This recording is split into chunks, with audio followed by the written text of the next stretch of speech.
स्वागत है आप सभी का मेरे YouTube channel Mayank study point पे और मैं हूं आपका होस्ट मयंक साव। और आज का हमारा वीडियो कैपिटल बजटिंग टेक्निक का है, जिसके अंदर आज हम लोग जानेंगे बहुत सारे 6 डिफरेंट मेथड जिससे हम लोग अपना कैपिटल बजटिंग टेक्निक कैलकुलेट करते हैं। तो कैपिटल बजटिंग जानने से पहले मैं आप सबको थोड़ा सा रिकैप बता देता हूँ। रिकैप हमारा है कैपिटल बजटिंग का।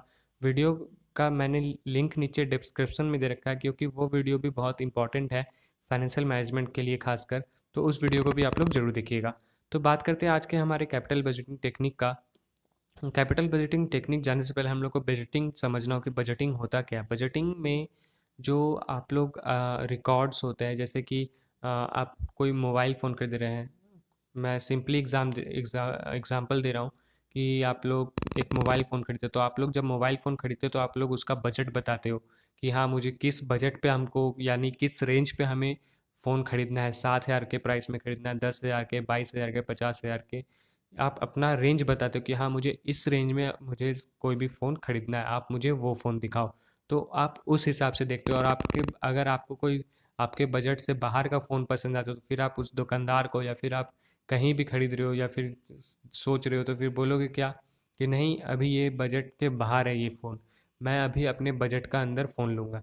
तो यही होता है, इसमें बजट को एनालाइज करना पड़ता है। जैसे एक और एग्जांपल मैं दे सकता हूँ कि जब हम लोग का देश में इलेक्शन होता है, तो इलेक्शन के टाइम पे आप लोग न्यूज़ पे देखते होगे कि यहाँ पे बहुत सारे एग्जिट पोल होते हैं। तो एग्जिट पोल में भी अनुमान लगाया जाता है कि किसका कौन सा पार्टी का पलड़ा भारी है, कौन सा पार्टी जीतने वाला है, उसमें अनुमान लगाया जाता है। पूरा कंफर्म नहीं बता दिया, एक्यूरेट नहीं बता दिया जाता कि हाँ, इसका इतना ही वोट मिलने वाला है, उसको उतना ही वोट मिलने वाला है।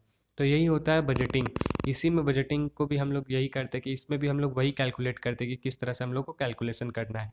तो चलिए वीडियो में आगे बढ़ते हैं। और वीडियो में आगे बढ़ने से पहले अगर आप सभी ने मेरे चैनल को अभी तक सब्सक्राइब नहीं किया तो जल्दी इस चैनल को कर दिए सब्सक्राइब, और प्रेस करिए बेल आइकन को भी, ताकि आपको हमारे आने वाले हर वीडियो का नोटिफिकेशन तुरंत मिले और आप उसे मिस ना कर सके। तो बढ़ते हैं आज के हमारे टॉपिक की तरफ। तो चलिए आज कुछ नया सीख लेते हैं।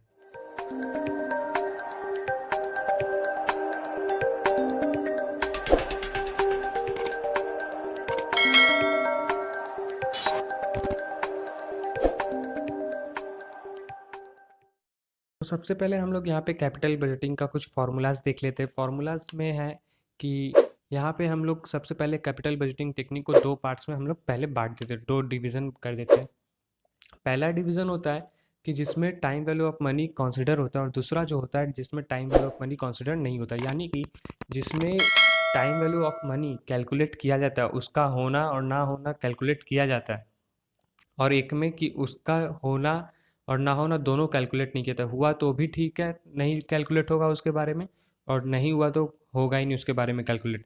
तो यहाँ पे दो टाइप्स में बांटा गया कैपिटल बजटिंग टेक्निक को, जो एक यूज़ करता है टाइम वैल्यू ऑफ मनी और एक यूज़ नहीं करता टाइम वैल्यू ऑफ मनी। तो ये सबसे सिंपल था।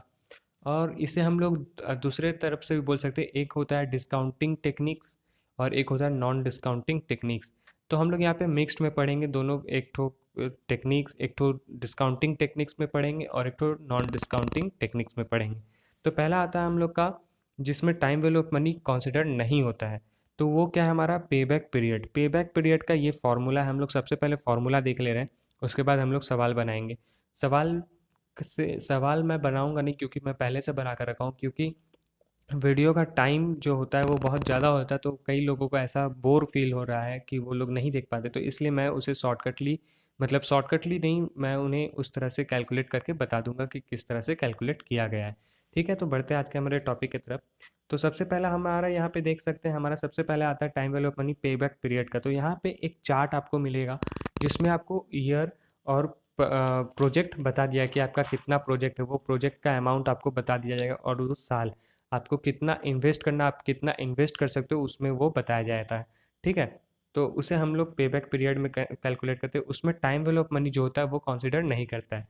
तो उसका दो तरह का फॉर्मूला है, उसका दो फार्मूला है। तो पहला फार्मूला है pay back minus payment one, payment two minus payment one. Okay, फिर is equal to initial investment is equal to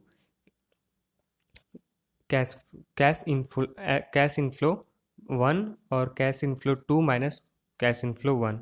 okay, तो ये पहला है, पहला फॉर्मूला है कि इस तरह से भी आप लोग कैलकुलेट कर सकते हो। जब आपका इनिशियल इन्वेस्टमेंट आपका 2 प्रोजेक्ट बता दिया गया कि, और आपका मान लेते हैं अगर आपका कभी 2 प्रोजेक्ट बता दिया कि 2 प्रोजेक्ट में आपको कोई एक तो सिलेक्ट करना है, तो फिर आप ये फार्मूला यूज़ करोगे।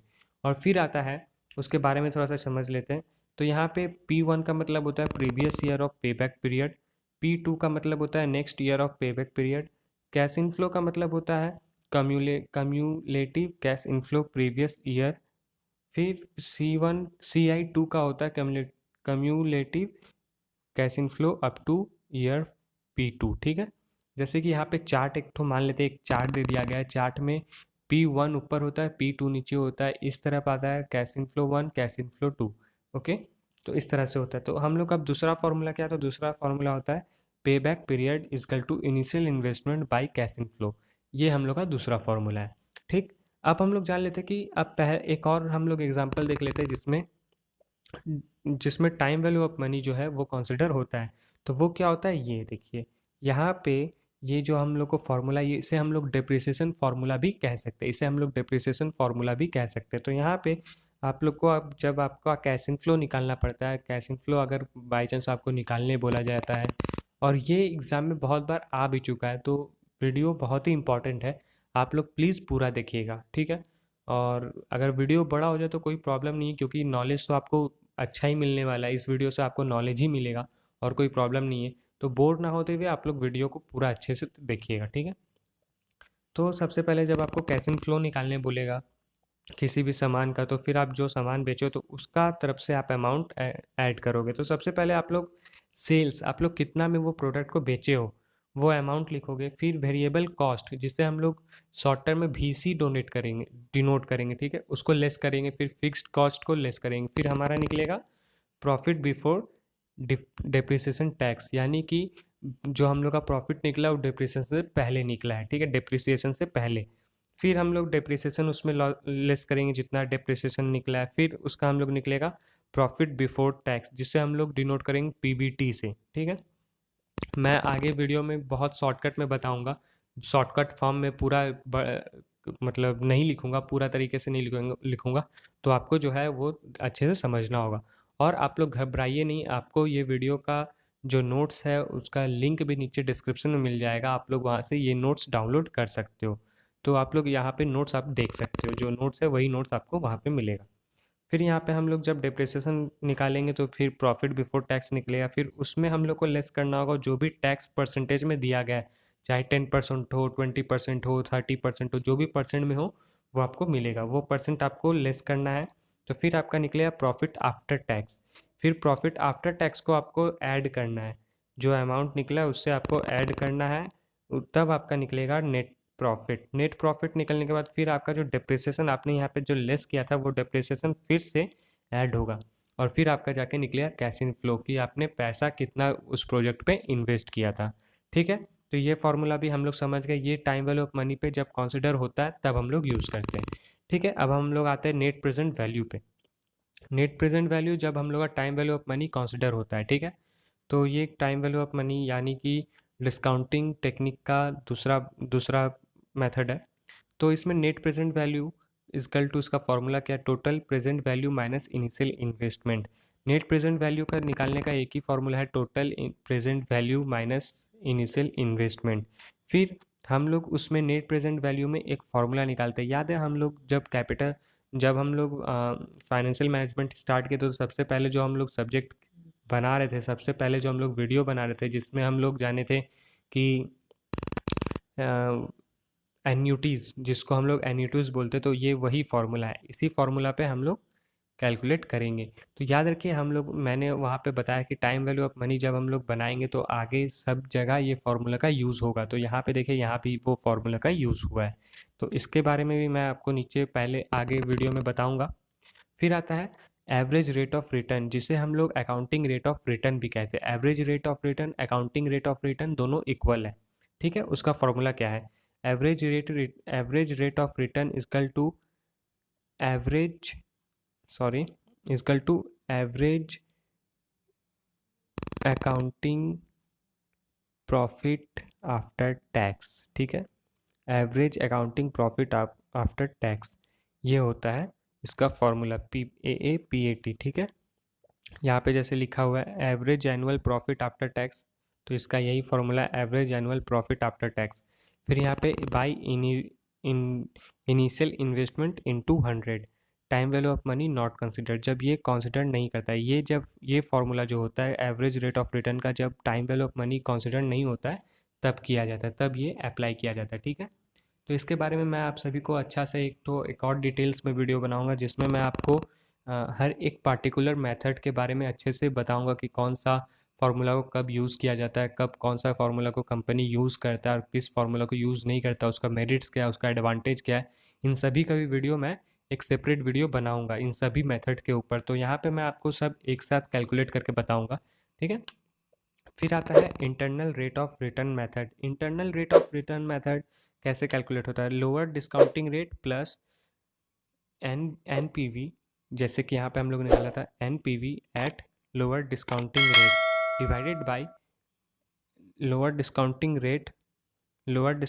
Rate at NPV minus NPV at higher discounting rate, फिर into higher discounting rate minus lower discounting rate. Internal rate of return method तभी यूज़ होता है जब आपका एनपीवी जो होता है वो ज़ीरो होता है। जब आपका ज़ीरो होने वाला होगा या फिर ज़ीरो करना है आपको, एनपीवी नेट प्रेजेंट वैल्यू आपको जब ज़ीरो करना है, तब हम लोग internal rate of return method calculate करते हैं। तो यहाँ पे हम लोग देख लेते हैं present value inflow is equal to present value outflow, यानी कि जब हम लोग का इनफ्लो और आउटफ्लो इक्वल हो जाएगा, यानी कि एनपीवी जब ज़ीरो हो जाएगा, तब तब हम लोग इसका यूज़ करते हैं इंटरनल रेट ऑफ रिटर्न। फिर आता है प्रॉफिटेबिलिटी इंडेक्स, जो टाइम वैल्यू ऑफ मनी पे कंसिडर होता है। तो यहाँ पे हम लोग का कंसिडर होता है, इसका हम लोग का फॉर्मूला है जो हम लोग का एनपीवी का फॉर्मूला था, यहाँ पे हम लोग लेस करते हैं, यहाँ पे हम लोग वही डिवाइड करते हैं, वही डिवाइड करेंगे। तो यहाँ पे हम लोग का आ जाता है total present value divided by initial investment. तो इस तरह से हम लोग कैलकुलेट करते हैं। तो ये तो हम लोगों ने अपना फॉर्मूला देख लिया। अब हम लोग चलते हैं अपने सवाल की तरफ। तो हमारा सवाल हम लोग देख लेते हैं, हमारा सवाल क्या है। तो सबसे पहला सवाल, हमारा पहला सवाल है पे बैक का, जिसमें time value of money consider नहीं हुआ है, जिसमें time value of money consider नहीं किया गया। तो पहला सवाल है हम लोग का पे बैक पीरियड का। तो इसमें इनिशियल इन्वेस्टमेंट हमारे पास दो प्रोजेक्ट है, जैसे कि मैंने आपको पिछले टॉपिक पे बताया था कि मतलब इससे आगे बताया था कि हमारे पास दो प्रोजेक्ट है, एक 5 लाख का, एक 7 लाख का है। तो यहाँ पे हम लोगों ने वहाँ पे दूसरा फार्मूला यूज़ किया जो डिवीज़न में होता है, वो फार्मूला यूज़ किया। तो यहाँ पे हम लोग को देख सकते हैं प्रोजेक्ट ईयर हम लोग को 1 2 3 4 5 दिया गया है, और हम लोग को इन्वेस्ट करने बोला क्या है, 5 लाख करो या 7 लाख करो। तो 5 लैक्स में हम लोग को यहाँ पे हर साल हम लोग को 1 लाख 20 रुपया कर 1 1 लाख 20 हज़ार रुपया इन्वेस्ट करना होगा, और हम लोग को वो मिलेगा, और हम लोग को हर साल 1 लाख 20 हज़ार रुपया करके मिलेगा, और 7 लाख में 1 लाख 50 हज़ार करके मिलेगा। ठीक है, अब बारी ये आता है कि पेबैक पीरियड में बोला जाता है कि आपको यहाँ पे जब आपके पास बहुत सारे डिफरेंट प्रोजेक्ट्स होंगे और आपके पास कुछ मिनिमम अमाउंट होते, तो फिर आप वो अमाउंट को क्या सोचते हो कि आप वो अमाउंट को आपको जल्दी कैसे मिले। आपको जब वो अमाउंट मिलेगा तो फिर आप उसी अमाउंट को दूसरे प्रोजेक्ट पे भी इन्वेस्ट कर सकोगे। तो यही होता है पेबैक पीरियड में। तो यहाँ पे हम लोग को यही कैलकुलेट करना होता है कि कौन सा प्रोजेक्ट का अमाउंट जो हमें तुरंत मिलेगा। तो चलिए यहाँ पे हम लोग देखते हैं, यहाँ पे हम लोग कैलकुलेट किए payback period of x is equal to initial investment by cash in flow. तो यहाँ पे हम लोग कैशिंग फ्लो को डिवाइड किए हैं पेबैक पीरियड से। तो हम लोग का पेबैक इनिशियल इन्वेस्टमेंट 5 लाख था, और उसमें हम लोग कैश इनफ्लो डिवाइड किए 1,20,000, तो हम लोग का निकला है 4.166 ईयर्स, यानी कि 4 साल 166 हफ्ता में हम लोग को यहाँ पे मिलेगा। तो यहाँ पे वैसे ही पहुँच जाते हैं हम लोग, बहुत आगे पहुँच जाते हैं। फिर हम लोग एक और 7 लाख वाला किए, तो उसमें हम लोग को 4.66 ईयर्स में 4.66 ईयर्स में हम लोग को पैसा मिलेगा। तो हमारे लिए सबसे इजी कौन सा, मतलब हम लोग को सबसे पहले कौन सा, कहाँ से पैसा मिलने वाला, तो हमें पैसा मिलने वाला 5 लाख से। तो हम लोग इसे इसे एक्सेप्ट करेंगे और इसे कंसिडर करेंगे, और इस प्रोजेक्ट पे पैसे इन्वेस्ट करेंगे, जिसमें हम लोग को 4.166 ईयर्स मिल रहे, उसमें हम लोग इन्वेस्ट करेंगे। और जब ये हम लोग का 4.66 जब हो जाएगा, तो फिर हम दूसरे प्रोजेक्ट यानी कि वाई प्रोजेक्ट पे भी इन्वेस्ट कर सकेंगे। ठीक है, फिर हम लोग आते हैं नेट प्रेजेंट वैल्यू पे, जो हमारा टाइम वैल्यू ऑफ मनी पे कंसिडर करता है। तो इसे हम लोग किस तरह से कैलकुलेट करते हैं? तो यहाँ पे हम लोग को इन्वेस्टमेंट दिया गया 3 lakhs, cost of capital 10% per annum, ठीक है। कॉस्ट ऑफ कैपिटल जब हम लोग net profit net present value जब निकालते तो हम लोग को कॉस्ट ऑफ कैपिटल भी बता दिया जाता है, क्योंकि उसको लेस करके ही हम लोग सवाल बनाते हैं। तो यहाँ पे हम लोग को देखिए 5 साल दिया गया। 5 साल में पहला साल में हम लोग को 1 लाख मिलेगा, फिर दूसरा साल में 80,000, फिर तीसरा साल में 1,10,000, इस तरह से हम लोग का चल रहा है। और फिर उसमें हम लोग को 10% निकालने बोला, जिसको हम लोग प्रेजेंट वैल्यू फैक्टर यानी पीवी फैक्टर भी बोलते हैं। यहाँ पे 10%, तो इसका 10% हम लोग निकालें तो इसका 10% हम लोग ये किस तरह से निकालें, इसका चार्ट आपको डिस्क्रिप्शन में मिल जाएगा, डिस्क्रिप्शन में लिंक मिल जाए, आप लोग वहाँ से डाउनलोड कर सकते हैं। और यहाँ पे हम लोग वो फार्मूला लिखे हैं जैसे कि आपको स्क्रीन पे दिख रहा होगा। इस फार्मूला पे हम लोग कैलकुलेट करते हैं, इस फार्मूला से हम लोग कैलकुलेट करते हैं present value multiply 1 divided by 1 plus R% यानी कि 10% एन, उससे हम लोग मल्टीप्लाई करते हैं और आपका ये आंसर निकलेगा। और अगर प्रेजेंट वैल्यू यानी कि कैश इन फ्लो भी अगर इसके साथ मल्टीप्लाई करोगे तो फिर आपका ये आंसर निकलेगा। तो आप लोग कैलकुलेटर में इसका यूज़ कर सकते हो, ठीक है। तो ये तो था हमारा net present value. Net present value का ये फॉर्मूला है, जैसे कि मैंने बताया था, total present value minus initial investment, जिसे हम लोग आईवी भी कहते हैं। तो यहाँ पे टोटल प्रेजेंट वैल्यू जो है यहाँ पे 3,38,260 रुपीज़ है, लेस देन 3 लाख। तो हम लोग का ये पॉजिटिव निकला। अगर यही हम लोग का नेगेटिव निकलता, यानी कि यहाँ पे अगर माइनस आ गया होता, तो माइनस में ये नेगेटिव होता, तो हम लोग ये प्रोजेक्ट को एक्सेप्ट नहीं करते, ये प्रोजेक्ट हमारे लिए सही नहीं था, क्योंकि इससे हमें प्रॉफिट नहीं मिलता। ठीक है, तो हम लोग को नेट प्रेजेंट वैल्यू भी समझ में आ गया। आई होप आप लोग को ये अच्छे से समझ में आ रहा हो, क्योंकि ये जो टॉपिक है बहुत ही इम्पॉर्टेंट टॉपिक है और एग्ज़ाम्स में हमेशा आते ही आते हैं, 100% आते हैं। तो आप लोग को ये टॉपिक बहुत अच्छे से समझना होगा। फाइनेंशियल मैनेजमेंट का बहुत ही इंपॉर्टेंट टॉपिक है, चाहे आप सीए कर रहे हो, सीएस कर रहे हो, बीबीए कर रहे हो, एमबीए कर रहे हो, आपको ये टॉपिक पढ़ना ही पढ़ना है। तो आप लोग इस वीडियो को 4 बार 5 बार ज़रूर देखिएगा। जब तक आपको समझ नहीं आया और आपको समझ नहीं आ रहा कोई टॉपिक, तो उसके बारे में आप कमेंट कीजिए, मैं आपको अगले वीडियो में उस टॉपिक के बारे में ज़रूर बताऊँगा कि किस तरह से कैलकुलेट किया जाता है, ठीक है। अब हम लोग आते हैं फिर से हमारा जो है एस्टिमेशन ऑफ पेबैक पीरियड।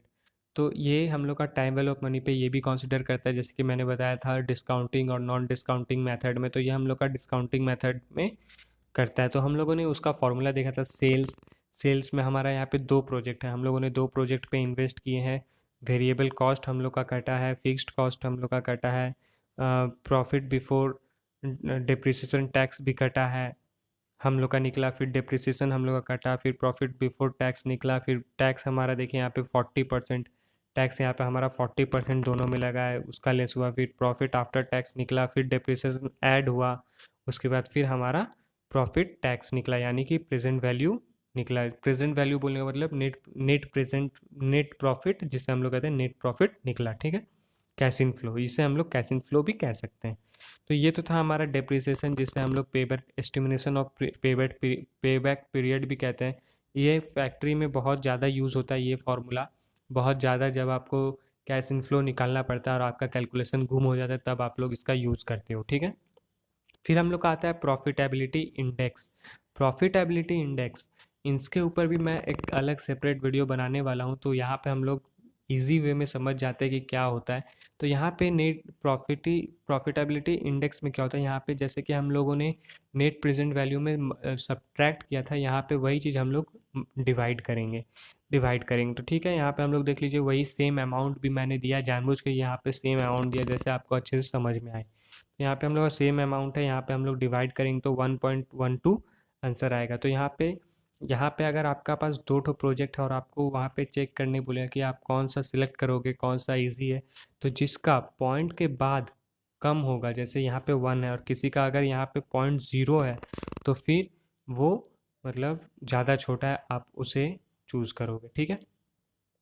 तो वही सिलेक्ट होगा, वही आपका प्रोजेक्ट, उसी में आप इन्वेस्ट करोगे।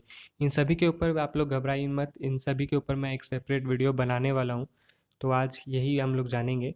फिर यहाँ पे हम लोग प्रेजेंट वैल्यू भी देखते हैं, यहाँ पे प्रेजेंट वैल्यू फैक्टर हम लोगों ने किस तरह से कैलकुलेट किया। तो आपको यहाँ पे मैंने पूरे अच्छे से इंस्ट्रक्शन में मैंने बताया कि आप लोगों ने किस तरह से इसे कैलकुलेट किया और हमारा ये आंसर निकला है, ठीक है। ठीक है, हम लोग को सब इसी तरह से करना है। बस यहाँ पे जो हम लोगों ने 1 यूज़ किया है एन के जगह, यहाँ पे हम लोग हर ईयर में उस तरह का देंगे। अगर सेकेंड ईयर का करेंगे तो यहाँ पे 2 देंगे, थर्ड ईयर का करेंगे तो 3 देंगे, 4 ईयर का करेंगे तो 4 देंगे। ठीक है, अब हम लोग आते हैं अपने अब हम सब आते हैं अपने time value of money not consider, जिसमें हम लोग IARR जानेंगे, जिसको हम लोग बोलते हैं एवरेज रेट ऑफ रिटर्न या फिर अकाउंटिंग रेट ऑफ रिटर्न। तो अकाउंटिंग रेट ऑफ रिटर्न में यहाँ पे देखिए एक चार्ट दिया गया है जिसमें प्रॉफिट आफ्टर टैक्स या फिर अर्न आफ्टर टैक्स भी बताया गया। तो प्रॉफिट आफ्टर टैक्स यानी ARR किस तरह से हम लोग कैलकुलेट करते हैं। तो यहाँ पे देखिए ARR का यहाँ पे फॉर्मूला दिया हुआ है, ARR divided by annual investment, जिसे हम लोग एवरेज इन्वेस्टमेंट भी कहते हैं, एवरेज इन्वेस्टमेंट इनटू 100। तो यहाँ पे हम लोग कैलकुलेट किए हैं। यहाँ पे हम लोग अगर इसे कैलकुलेट करते हैं तो यहाँ पे 11 लाख का ऑप्शन आएगा। यहाँ पे 11 लाख, इसे यहाँ पे लिख देते हैं, यहाँ पे 11 लाख, ये 11 लाख अमाउंट यहाँ पे निकलेगा। उसको हम लोग को 4 साल से डिवाइड करना है इनटू 100। यहाँ पे एवरेज इन्वेस्टमेंट आप लोग एक साथ भी लिख सकते हो, लेकिन मैं आपको अच्छे से बताने के लिए इस तरह से लिखा हूँ। ठीक है, तो यहाँ पे फिर आप लोग जब 4 से डिवाइड कर दोगे तो फिर आपका 2,75,000 निकलेगा इंटू 100 एवरेज इन्वेस्टमेंट। फिर आपको वहाँ पे आपको वही अमाउंट लिखना है। फिर एवरेज इन्वेस्टमेंट का जो आप लोगों ने लगाया, यहाँ पे जो इन्वेस्टमेंट लगाया है वो इन्वेस्टमेंट अब डिवाइडेड बाई 2 करेंगे। अगर आपका यहाँ पे और भी जैसे कुछ यहाँ पे cost of capital, source, scrap value plus working capital, ये सब अगर दिया होता तो आप सब उसे ऐड करके डिवाइडेड बाई 2 कर देते, जैसे यहाँ पे मैंने किया। इन सभी को ऐड करके डिवाइडेड बाई 2 कर देते, तो फिर आपका आंसर जो होगा वो भी सही होगा। अगर आपका यहाँ पे कॉस्ट ऑफ कैपिटल,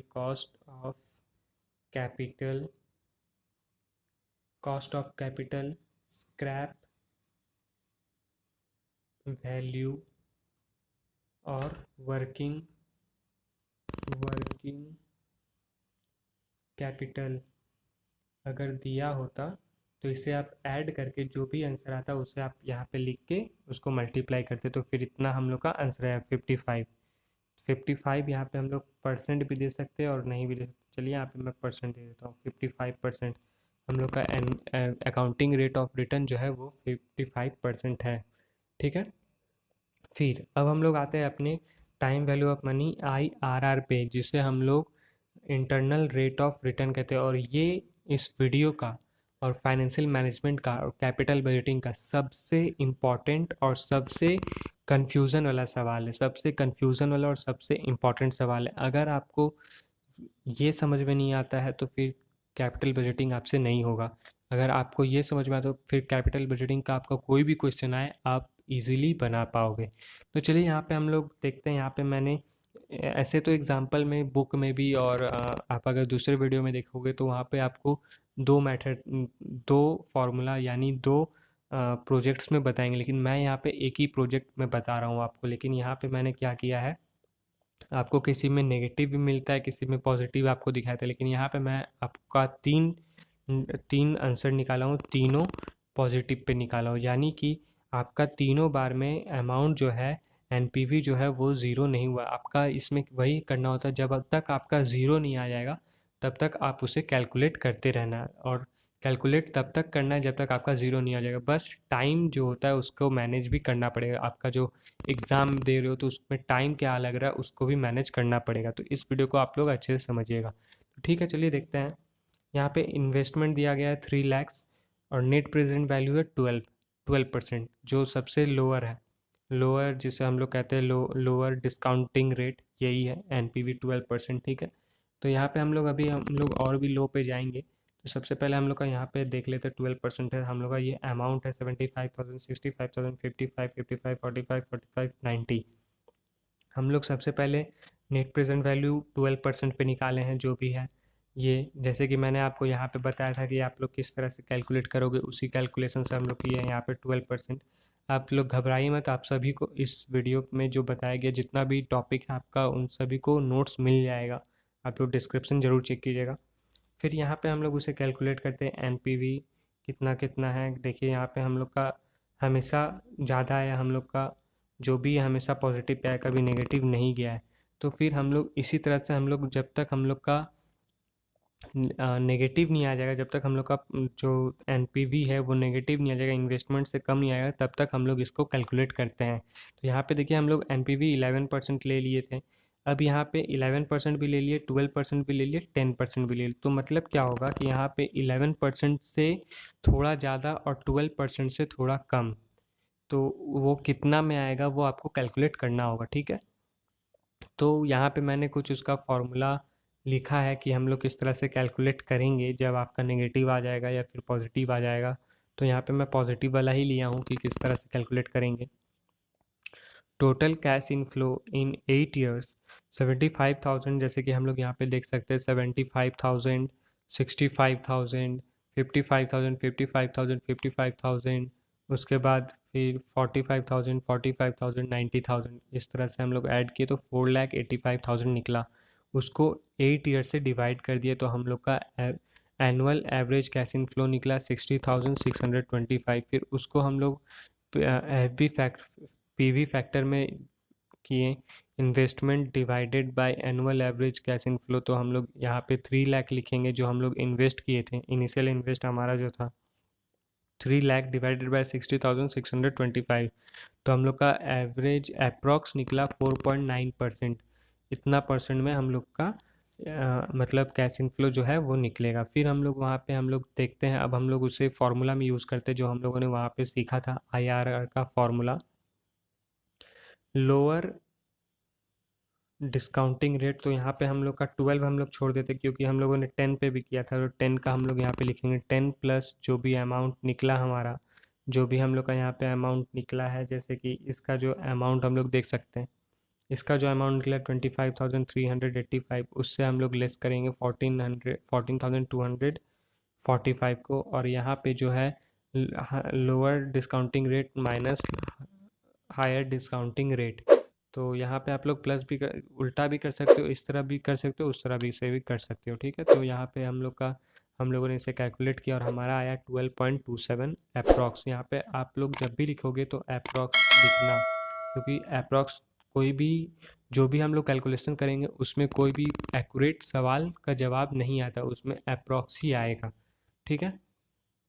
तो इतने आज के लिए इतना ही। उम्मीद करता हूँ कि आप सभी को मेरा वीडियो पसंद आया होगा। तो जाते जाते वीडियो को लाइक करें, और अगर आप चैनल पर न्यू है तो चैनल को सब्सक्राइब करके बेल आइकन प्रेस जरूर कर ले, ताकि आपको हमारे आने वाले हर वीडियो का नोटिफिकेशन तुरंत मिले और आप उसे मिस ना कर सकें। और आप सब मुझसे इंस्टाग्राम और फेसबुक पेज से भी जुड़ सकते हैं। इंस्टाग्राम आईडी है मेरा Mr. Sao99, और फेसबुक पेज है मेरा मयंक स्टडी पॉइंट। तो जुड़े रहें मयंक स्टडी पॉइंट के साथ, और मिलते हैं हमारे अगले वीडियो पे। अपना ख्याल रखें और घर पे रहें।